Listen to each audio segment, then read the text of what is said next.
And now we are ready for a great panel session.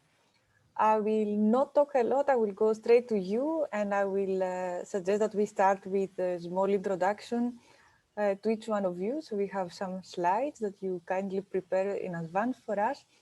I will click. I don't even remember exactly the order that they were. So first one is Ernesto. Ernesto. Hi, hey, I'm the lucky one. Yes. Hi everyone. Yeah, in case you don't know me, like I put like a bit of information about my background, and this is basically my research journey. I did all my official studies in Spain, but then during my PhD, I started traveling quite a lot. So I visited several institutions in UK, and while working on my PhD was basic based on how to apply logic-based methods in different scenarios in the semantic web. We realized that there was a bit of a gap between very theoretical foundation of the semantic web and then the more applied, and then we wanted to provide a bit of proof that we could apply this logic-based formalism in ontology alignment, ontology reuse, and ontology modernization. And this was basically my PhD. Then at the PhD, I focused more on ontology alignment while I was in Oxford, and we tried to find ways to, in a scalable way, to repair the alignments not produced by an automatic system. And then at the same time, we realized that we could also offer a matching system that was doing both repair and finding alignments across ontologies.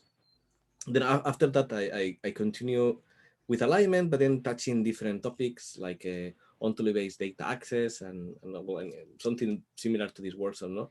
Back then, we were not calling it a knowledge graph, but we were trying to find mappings between the relational database to the ontology so that we could really enable this OBDA approach. And then after that, I moved closer to data science and how data science could benefit from knowledge graphs, and currently I'm more on this hot topic of how to combine semantic web and machine learning, and how we could benefit from both worlds. And then yeah, all this research journey was I've been in several institutions. Now finally, I think I'm somehow stable here in UK at City University of London. And that's me. Thank you for the introduction. All right, next one. Next one is Heiko. Heiko. Yeah, hi. So I also prepared some overview on what I've done until I came here on this Sunday afternoon. So I used to work with my pre-PhD years and also my PhD years a lot of integration. So we looked at integrating data models, integrating applications, integrating interactions and stuff. So this was mainly what I was doing for the decade before the 2010s. And yeah, then during my postdoc, I got hooked up a bit with this combination of using semantic web data, using machine learning. So there was some prototypes for Weka, for RapidMiner, and very recently also for Python, which we're going to present at the demo session here at ESWC. And now I'm sort of working on two things which are both very highly related to this panel. So first thing is my group is working on like new knowledge graphs, which like add up to the spectrum, which is currently like DBpedia and Wikidata mainly. So we create like new ones which stand as complements for those. And yeah, also still like working a lot on this machine learning part. So we presented RDF2Vec a couple of years ago, which is a very versatile and also very vivid embedding method where we are currently investigating lots of extensions in various directions. Yeah, and also working a lot into like applications of all that stuff. Like, for example, for this EU project, which is mentioned there on the top, Teaming AI, where we look into dynamic knowledge graphs, so knowledge graphs which change on the level of magnitude of seconds, and how we can work with them and what challenges they pose. Yeah. So that's me in a nutshell. Thank you, Heiko. And next one is Francesco. Hello, I'm Francesco Osborne. I did a PhD at the University of Turin back in Italy, working on a recommender system in the semantic web. And then I'm now a research fellow at the Knowledge Media Institute of the Open University, where I lead the team about scholarly knowledge mining. I worked on this topic since 2011, when it was more about ontology learning, and at the time developed some algorithm for ontology learning, ontology extraction, and I did that for several years. In particular, I always did that in conjunction with my other interest with the analysis of science itself. So a lot of my research efforts were in the direction of integrating semantic web technology and research analytics. I also had some moment in semantic publishing, so working with Silvio Peroni and other people with Rush, which is one of the format that is still accepted today for creating articles in RDF. And right now, my main focus is on the automatic generation of knowledge graph from text, in particular text like research articles or patents. And in particular, recently, we used a combination of NLP, deep learning, and so on to create a number of resources that are now pretty used by the community, such as the computer science ontology, which is the largest ontology research area in the space, and the artificial intelligence knowledge graph, which is a resource that describes 850 entities, such as method, task, and other things that were automatically extracted from the most cited paper in AI. Another interest of mine that we are doing more and more lately regards embedding and link prediction, so way to exploit this knowledge graph for doing for more cleaning the knowledge graph and try to be a bit smart with the knowledge graph in favor of new concept and so on. All right, thank you, Francesco. And the last one is Maria Esther. Hello, everyone. So my name is Maria Esther Vidal. I started many years back. I'm not going to say when, okay? But when I started to work on databases, I started to work on federated word processing. And at the beginning, we started to integrate data on the fly during query processing, data that was collected from relational databases, but since changed. And then we moved to web data sources, web services, web data, and eventually I ended up working on the semantic web to work on federated word processing over knowledge graph. So that was my beginning. My beginnings of the semantic web were trying to contribute to federated word processing, and we proposed an ASIP, which is one of the first federated word processing over knowledge graph. Then, after 2016, I moved to Germany and I started to work in a different branch of knowledge. And in that respect, we started to see how to integrate all this data, but in order to create knowledge graph that could work for solving real world problems. For that, I moved into the biomedical domain, where the majority of the research projects that I'm coordinating are in that area. And we are trying to contribute in order to help in the clinicians in understanding diseases, in understanding how the treatments are actually or can be more effective. And what is the role of the knowledge graph in order to help in the support of this type of decisions. And well, now I'm leading the scientific data management group at the TIB, that is Leibniz Institute in Hanover, that is leading science and technology, and it's a huge library. So we are managing huge data sets. And also I'm working for El Reyes and the University of Hanover. And there we are trying to see also how these knowledge-driven data integration systems are contributing to in the resolution of these scientific-driven problems. And thinking on that, I started to work more, not only in problems related to efficiency, but more in problems related to transparency. Because working with these scientists, I started to learn how important it is to have systems or having knowledge graph that at the end can be explainable, that at the end are transparent, that at the end can be traceable. And for that is that now I'm starting a huge project in which we are working with data transparency in order to support traceability on top of knowledge graph. And this is now my current project and in which I'm working on. That's all from my side. All right. Thank you, Maria Esther. Thank you all for your introductions.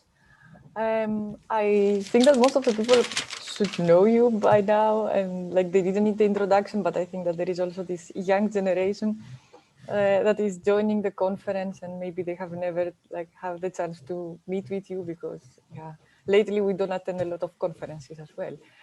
I will stop sharing my screen so we can see you better. It's also, where is it again? And I will quickly jump to the first question. I think that I have seen that our keynote speaker is still with us. So Jesus, if you want to turn on your camera and participate to the discussions, feel free to join. Hi, Anastasia. I'm probably going to stay without the camera because I'm on the move, and I probably get better signal if I just. But I'll be following and be keen to participate if that's okay. No problem. All right. To everyone who is here at the session, feel free to put certain questions if you have in the chat, and we can ask to the panelists if we have time. To start with, we prepared a couple of questions for you. And the first question that we have is already like, the topic was already touched earlier. So we discussed a little bit about the benchmarks that is used by the semantic Table Challenge. Am I saying it correctly? Yeah, it's SEMTAB. I mean, it's SEMTAB. It was called SEMTAB by accident, but yeah, in the end, everyone is referring to the challenge as SEMTAB, so we decided to keep it. All right. So our question is, how could we have machine learning approaches that they don't actually have a target knowledge graph, like it happens with the SEMTAB, like where you have like a Wikidata or where you are targeting somewhere. And actually, if I want to go a little bit more wild, like how can we have machine learning approaches that they don't even have training data? Oof. That's a good question. But, that's I guess the final objective, no? And because now the approaches I know or the ones I've been involved, they need a target knowledge graph. On the one hand, to provide the labels, and then on the other hand, the knowledge graph at the same time was providing the training data. So it really didn't really require. So the second point, we could kind of address it in the sense like, okay, don't give me training data. I don't really need annotated tables. I'm gonna learn from what is in the knowledge graph already. And then I know the labels are there. I know the members of the classes. So now given a table, I can figure out, okay, those elements, at least this is what we apply on type prediction of a given column or set of columns. Like I don't know anything about the training data. I don't know anything about my table, but I know what is in the knowledge graph. So we were trying to see if the entities I have in my knowledge graph were similar to in the table, they were similar to the knowledge graph, and then we were able to predict the best type for the column. And then of course there were correspondences between entity and target knowledge graph entities was even better, no? Because you could get more evidence of the type, no? And then if all entities were matched, then that's it.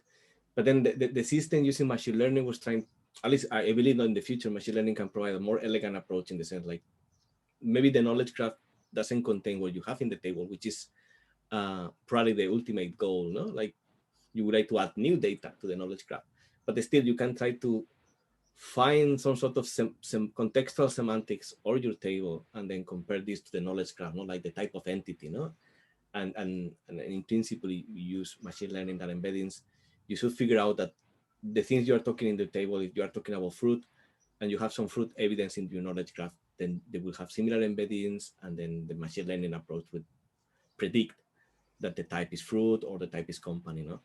And then in the system, we have a prototype, no, called Colmet. I think we're working nicely in this direction. But we require a target knowledge graph. So we could approach the second thing, no? Like, you don't have annotated data, I give you the knowledge graph. If you don't give me, you don't give a target knowledge graph, I don't know. I guess I would be thinking, like, please give me the ontology. I need some model of the domain, no? If you give me the model, and then yeah, that's something that could be done there. Of course, if you don't give me anything, then probably the problem is, like, we need to build everything from scratch. That is something we did in this Optic project years ago, and then in this OBDA approach. But then what we were creating was very ugly because the databases were ugly. So manual input was necessary. So you have a very smart machine learning. I don't know, they were so ugly, the databases, that that's hard to give this to. I think they need a lot of curation or manual curation before giving to any automatic system. So that's the challenge. Only you have beautiful data, then of course maybe you can do something with this. So I think that, Ernesto, you say, please give me something. Yeah, you give me the model, then I can try to figure out. You give me the target knowledge graph with populated data. That's the best situation. I don't need training data. I can find my training data myself. But yeah, you don't give me anything, then we'll be at the stage we're in Optic, and that was very challenging to produce something that was beautiful. All right, let's see if the others agree. I see 3 raised hands. Heiko, I think you were the first one. Okay. Yeah. So without anything, I agree it's hard. So one thing we did in a project a couple of years ago was we had like a setting. You have a company, you have like 1,000 spreadsheets and stuff on some shares, and now you want to integrate them. So what turned out pretty much infeasible was, like, you take these 1,000 spreadsheets and create a full-fledged knowledge graph from them. But maybe that's also not what you need. So usually when you want to access this, you have a query. And what you can do is you can build a small local knowledge graph around that query quite easily. So you find matching entities, you find matching columns, and so on. And then you can at least serve some local models. So what you have as the starting point you're asking for is not a fully annotated data set. It's more like, look, here I have a small core of knowledge. Like, I have an input query, which might also be a table. And this is like a very small nucleus for a knowledge graph. And then from there on, you can start to grow and extend. And this is what the user needs. And the user doesn't care if it's a fully materialized knowledge graph underneath, or whether he or she just gets their query served. I mean, this is what the user looks for at the end of the day. Francesco, do you agree?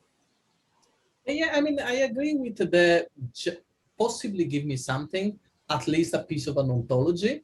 I'm not an expert in the particular task of table annotation, but right now we are doing a task that is similar in terms of a bunch of documents from which you need to extract knowledge graph in different domain, scientific domain or tourist domain, and so on. So you're in a similar situation in which maybe you have a schema. So for example, in the scientific domain, you know that there exist things such as approach, task, matrix, evaluation results, and so on. But that's all. And everything else you need to extract for the document. So the classic way we are doing so is basically using redundancy.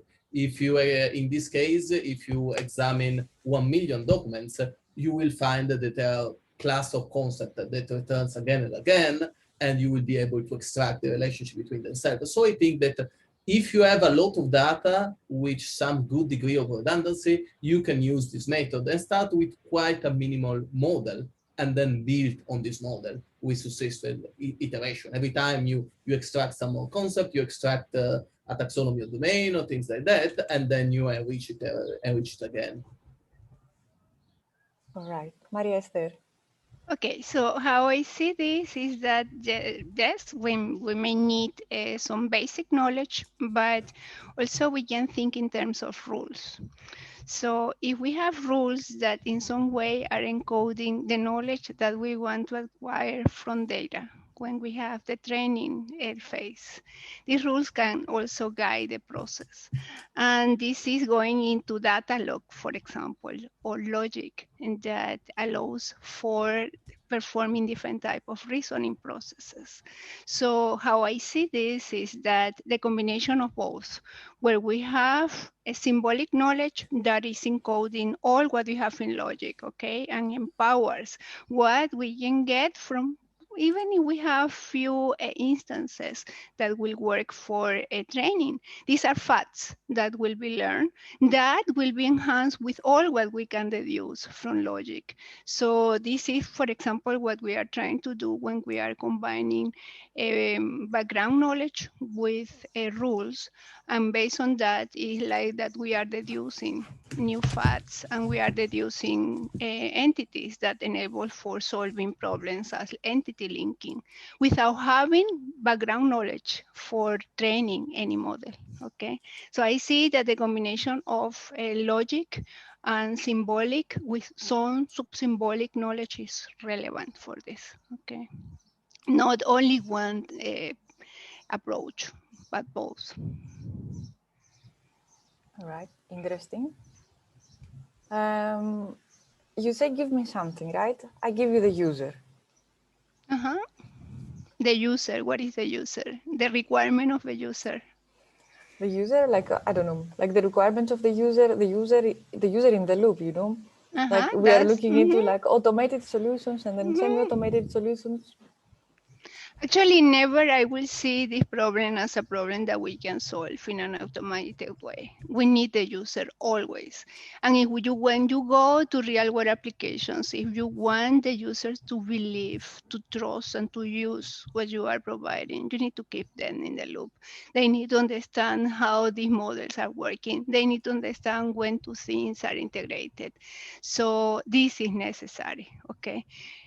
Working without them, never. You will involve, if you don't involve them, never you will have them using your approaches. As I tell you, in the biomedical domain, this is a clear example.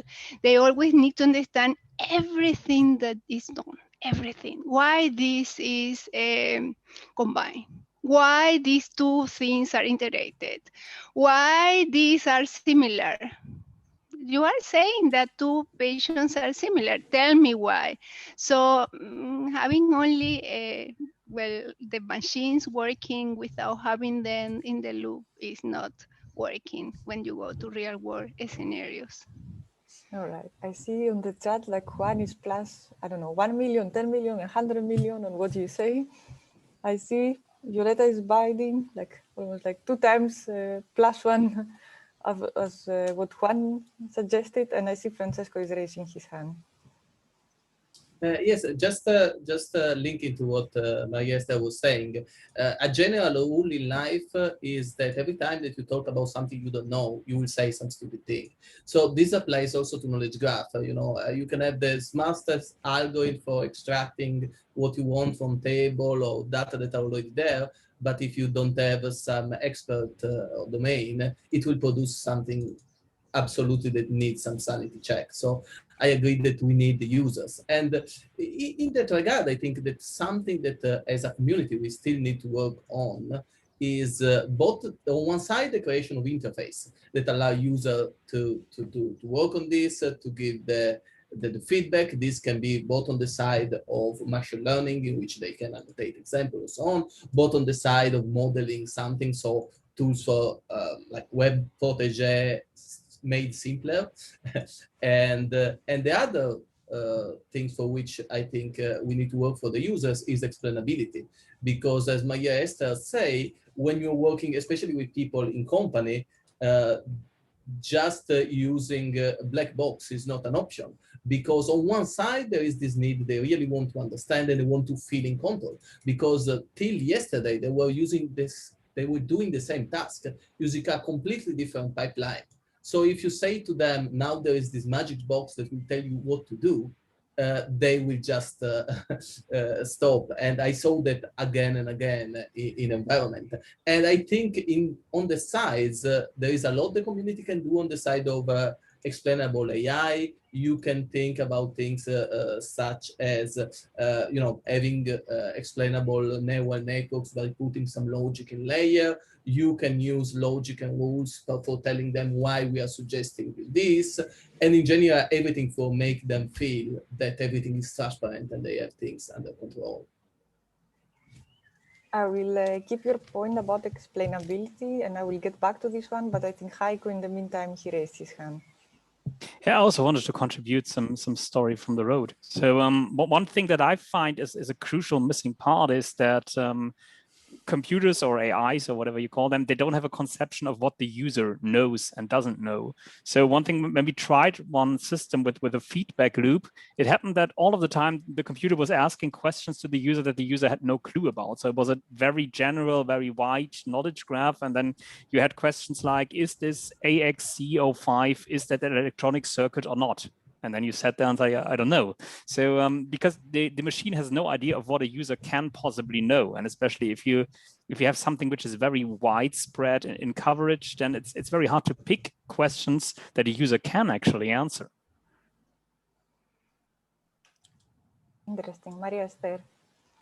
Well, that's why it's so important to have logic in the loop, okay? That's why it's so important to encode common sense in symbolic logic. So in that way, it's like we empower these machine learning systems with knowledge that is representing what the users may be thinking, okay? So it's like at the end, it's not that what the machine learning is producing, it's what is combined with common sense encoded in rules, plus what the machine learning methods are producing. So at the end, it's a combination of both, what is going to help also to get the best from the users.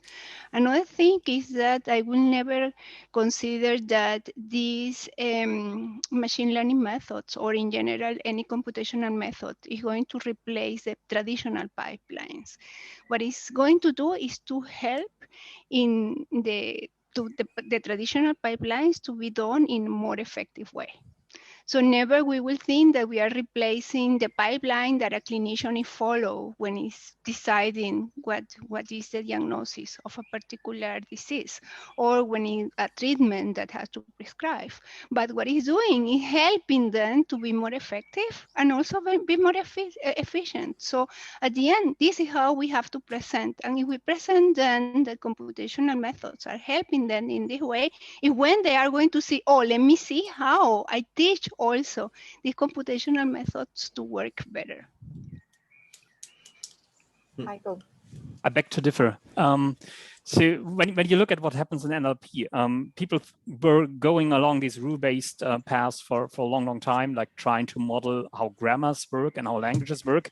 And then all of a sudden, they forgot about all that, turned to purely like incomprehensible methods. For example, if you think of machine translation, you have models that are not rule-based, not comprehensible anymore, but they work much better than was there before. So I wonder why this shouldn't spill over into other domains. So why do you think that rules will still have such a huge standing in the long run? See, for example, in terms of natural language processing, I can tell you that we have a very good approach that is named Falcon, that relies on rules, very simple rules from the morphology of English, plus a very, very rich background knowledge that is coming from knowledge graph.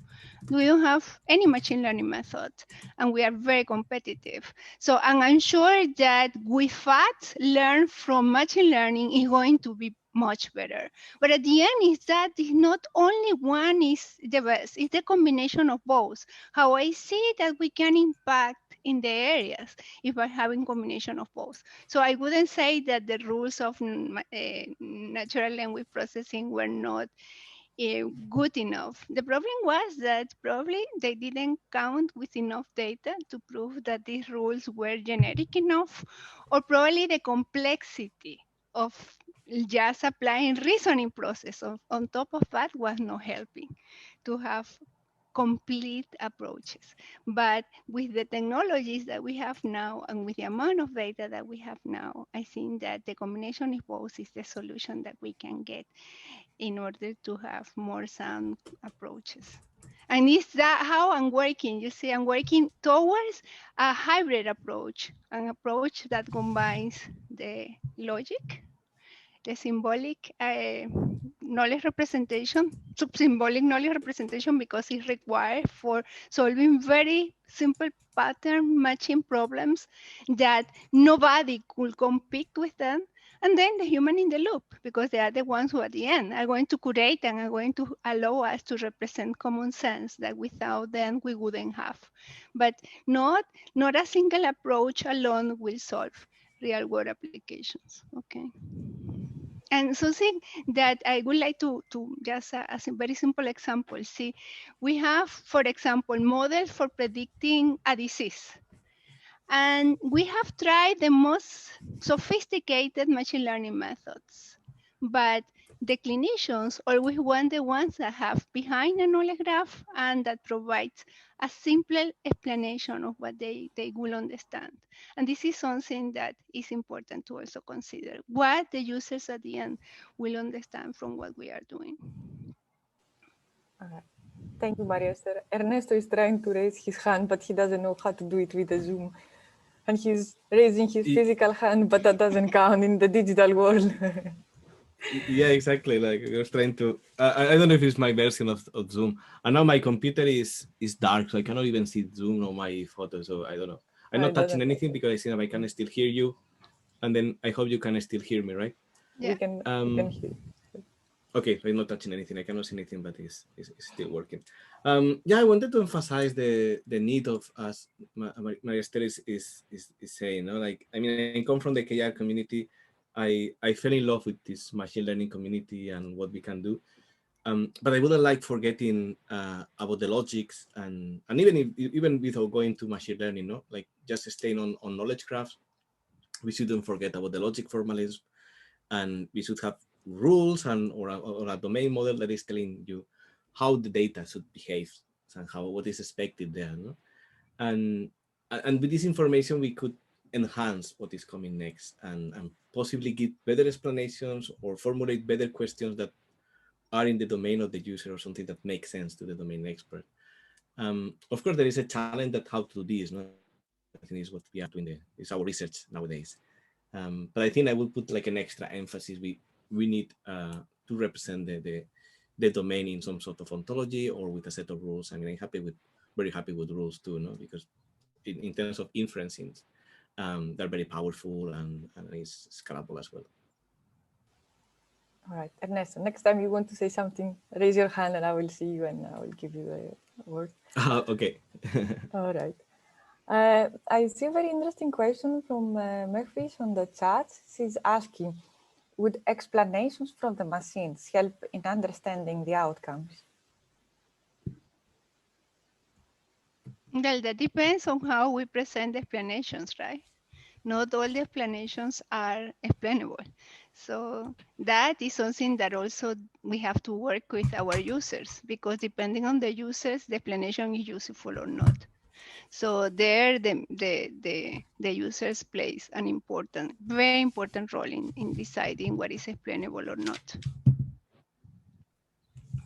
But at the end, if they understand what we are doing, they really consider what these machine learning or in general computational methods are providing. All right. There may again be a mismatch between what the computer thinks, the human thinks like, and what the human thinks like. So what a computer deems a good explanation might not be a good explanation for the user and vice versa. Well, definitely in that respect, well, as I was saying before, we had very sophisticated machine learning methods that probably were given very good precision and accuracy. And then we have to move to more simple approaches, as for example, decision trees and random forest. Even the accuracy was not so high as the most sophisticated black box approaches. Why? Because the users were understanding the output, who could understand a decision tree that was explainable and was providing them with the explanation that they will say, yes, this is true. So explainability is extremely important, but well, it's relative, right? As you are saying, Heiko. Francesco?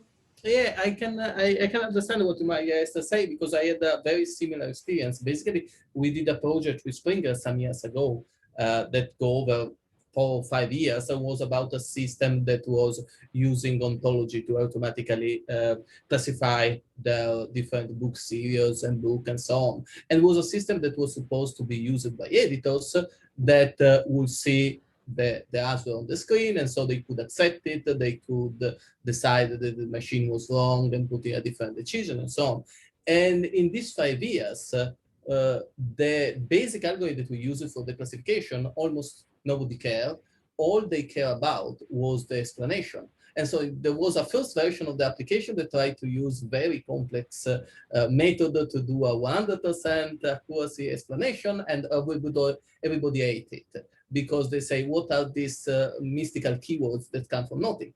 And then we had a nice visualization of the interface saying, here, this is coming from there.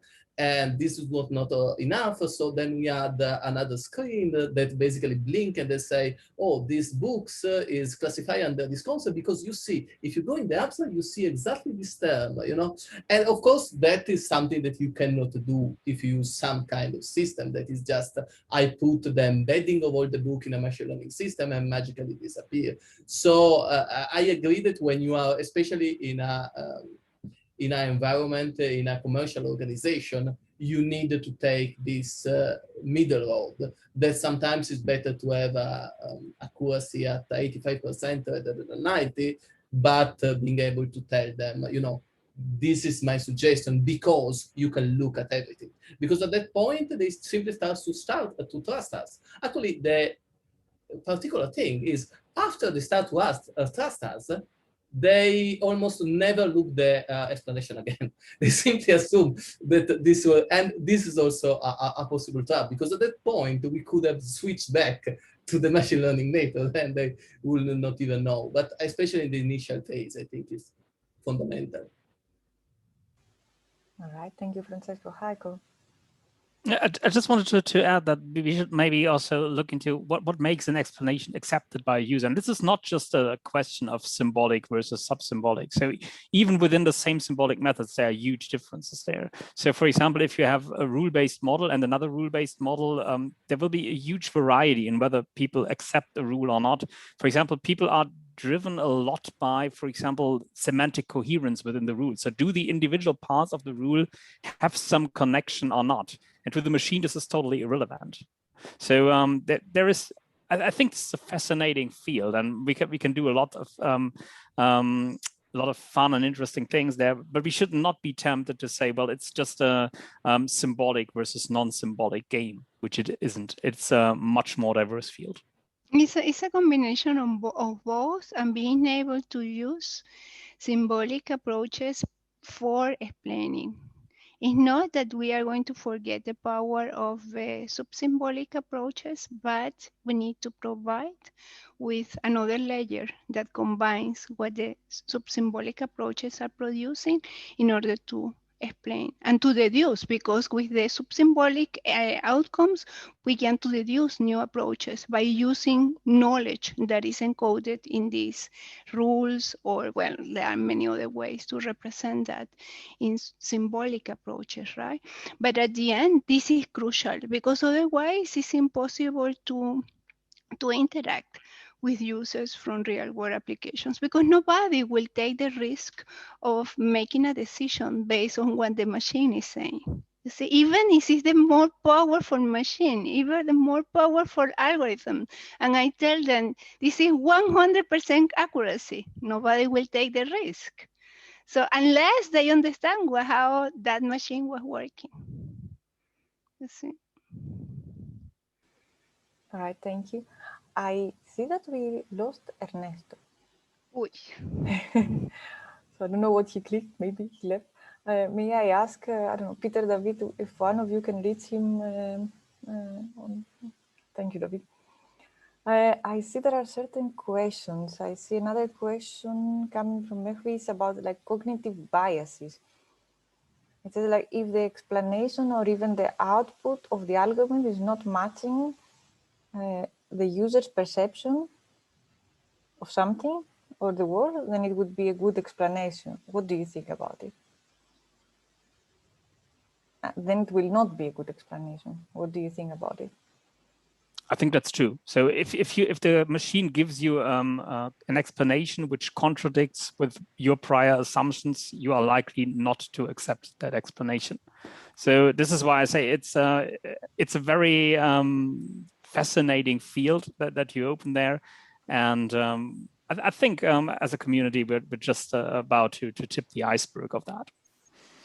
Yeah, but see, I have experience that, for example, again, in this domain, say, when we work with dementia, and the clinicians were getting from our models outputs that were not, or outcomes that were not the ones that they were expecting. So, for example, that a particular parameter was impacting in the decision that the person had or not dementia. What they wanted was explanation. See, it's like, oh, I was not expecting this output, but if you give me the explanation and I can think through that explanation, even if I was not considering that as valid. So in that respect, when you are providing an explanation that it does not what the users were expecting, you need to provide more explanation. You see, is that where more and more and more is given is providing the basics for trustability of what we are giving back. So I think this is based on approaches that are interactive. So the users say, okay, this is the output. I probably don't trust that. Please give me more evidence. Please give me more explanation so I can understand why you reach that conclusion. And you reach that conclusion because you have the support to. It's not because this is an error of a program. This is a very optimistic picture of a user that you're assuming. So I think some users will just say, well, stupid machine, screw it. No, well, depends on the area. You see, if the users are with you and actually are working towards a better solution, and for sure they will be trying to contribute. Yeah. All right, then we have Ernesto back. This is good news. Yeah, I'm back. Let's pick another question from the chat. I see Juan is asking. It says like evaluations and benchmarks focus on traditional metrics such as precision and recall. Should we continue the same? What other things should we be evaluating and measuring? User efficiency, explainability, computational cost? Yeah, that's something we are trying to cover in this new Semantic challenge, or at least it's our main aim. And actually, we are bringing Juan to the challenge, because he's bringing very good experience, on the user experience, especially if we are failing to bring a very challenging benchmark. Having like 90%, 95, it might end up being not meaningful, no. So on the one hand, we need to bring more challenging benchmark, but also something that is slightly different, like a bit more some sort of pay-as-you-go approach, like, okay, maybe the system is not the best one, but then is the best system at answering some questions, or is the best system in terms of how easy to use is and how easy to deploy in locally, and that's something we are also struggling. The first two campaigns we wanted to give complete freedom to the participants, and so they don't really need to submit a system. They just need to submit the solution for the task. But it's something we are trying to not penalize if they cannot submit the system, but then encourage to submit something that can be usable. And then it's a new metric we are going to take into account this year. Like, it's not like the full FS score, the global FS score you get, but also other aspects. And it's something, it will improve also how easy to reuse, how easy to reproduce the experiment. That was one of the main targets of this Semantic challenge. All right. I I will add just something on this. This is a bit less maybe on the side of benchmark, but usually when, for example, an enterprise uses a knowledge graph, the knowledge graph is used for very specific tasks.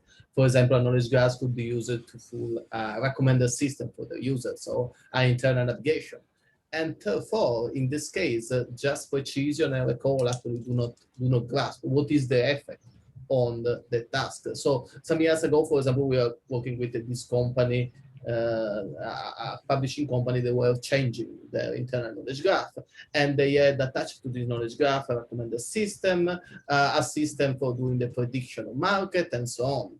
So the only thing that they care is what happened if we change the knowledge graph from A to B. What is the effect on the system?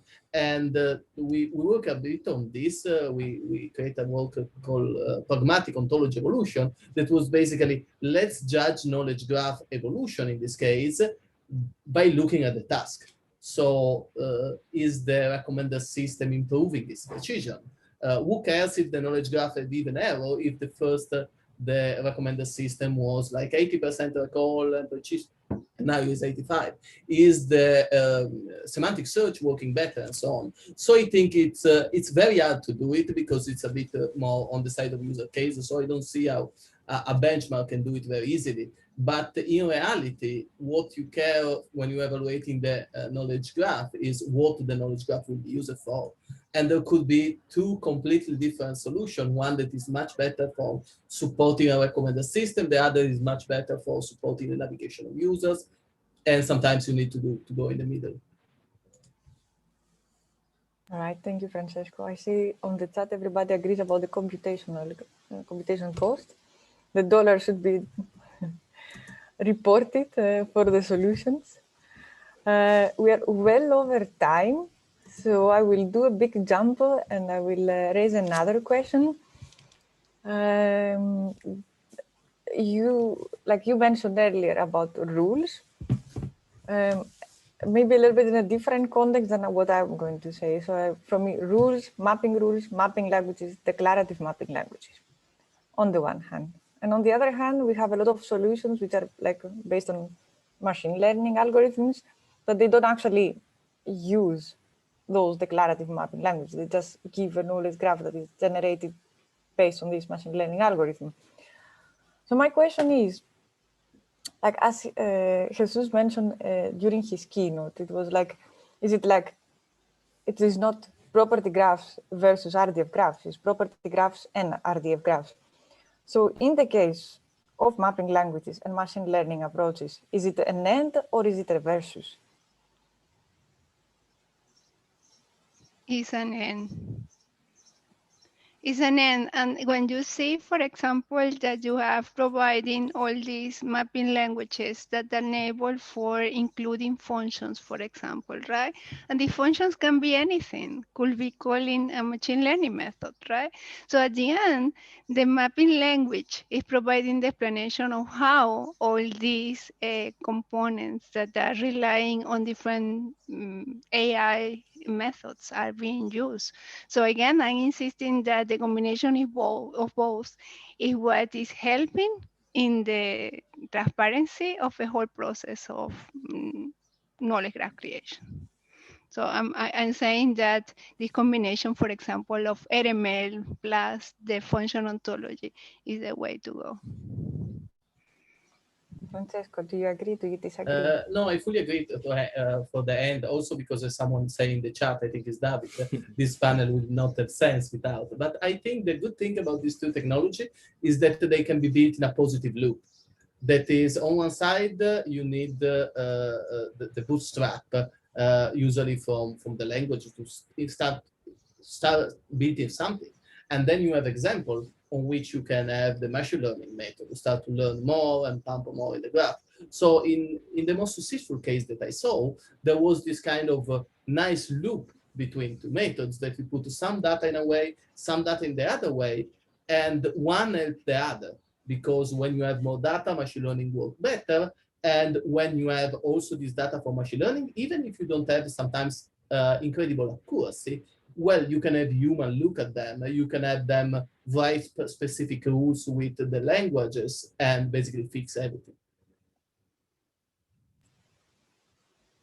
All right, Heiko, do you agree or disagree? And I see Ernesto also unmuted, you will be next.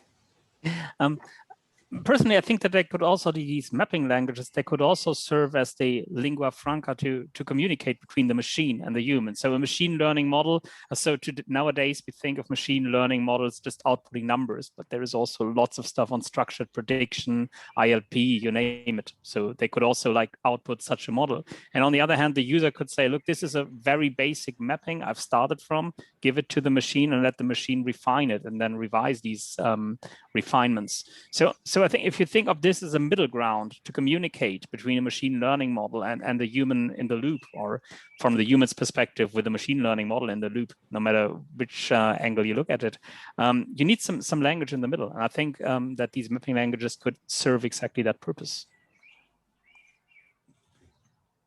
Ernesto?